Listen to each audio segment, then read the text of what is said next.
రాష్ట్రంలోనే అత్యధిక ఓటర్లు ఉన్న తూర్పుగోదావరి జిల్లా తీర్పు ఈసారి ఎటువైపు? 19 అసెంబ్లీ 3 ఎంపీ స్థానాలున్న తూర్పుగోదావరి జిల్లాలో ఏ పార్టీ ఎక్కువ స్థానాలు గెలుచుకుంటే వారిదే అధికారం దక్కుతుందన్న సెంటిమెంట్ ఉంది. ఈసారి అది కంటిన్యూ అవుతుందా? తూర్పుగోదావరి జిల్లా ఇంట్రెస్టింగ్ ఫ్యాక్టర్స్ ఇప్పుడు చూద్దాం.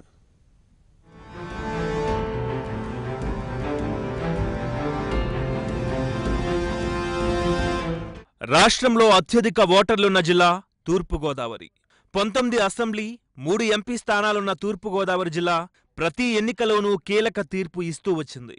ఇక్కడ ఎవరు ఎక్కువ సీట్స్ గెలిస్తే వారే అధికారాన్ని చేపడతారు. ఆ సెంటిమెంట్ ప్రతి 5 ఏళ్లకు రిపీట్ అవుతూనే ఉంది. పవిత్ర గోదావరితో పులకించే తూర్పుగోదావరి ఆంధ్రప్రదేశ్ రైస్ బౌల్గా పేరుగాంచింది. అన్ని రకాలుగా ప్రగతి పథంలో దూసుకెళ్తోన్న తూర్పుగోదావరి జిల్లా ఓటరు తీర్పు కూడా విభిన్నమే.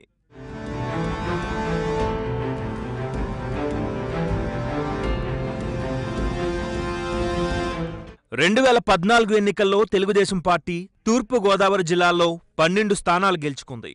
అప్పటి టీడీపీ మిత్రపక్షం బీజేపీ 1 స్థానం గెలుచుకుంది. విచిత్రమేంటంటే టీడీపీ స్టేట్లో పాగా వేస్తే బీజేపీ సెంట్రల్లో జెండా పాతింది. అలా స్టేట్, సెంట్రల్ గవర్నమెంట్ రిజల్ట్పై కూడా తూర్పుగోదావరి సెంటిమెంట్ బాగా పనిచేస్తోంది.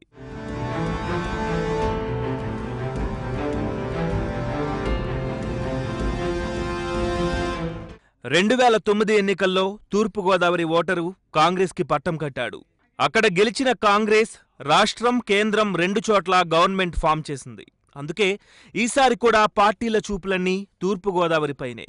అక్కడ ఎక్కువ సీట్లు ఎవరు కొడతారన్న విషయం మీదే చర్చంతా సాగుతోంది.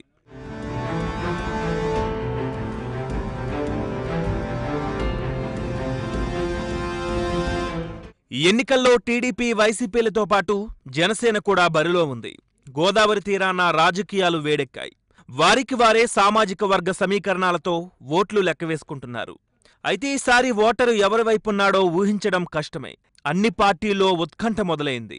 మరి ఎప్పుడూ డిసైడింగ్ ఫ్యాక్టర్ సెంటిమెంట్గా ఉన్న తూర్పుగోదావరి జిల్లా ఈసారి కిరీటం ఎవరికి పెడుతుందో తెలియాలంటే రిజల్ట్ వరకు ఆగాల్సిందే.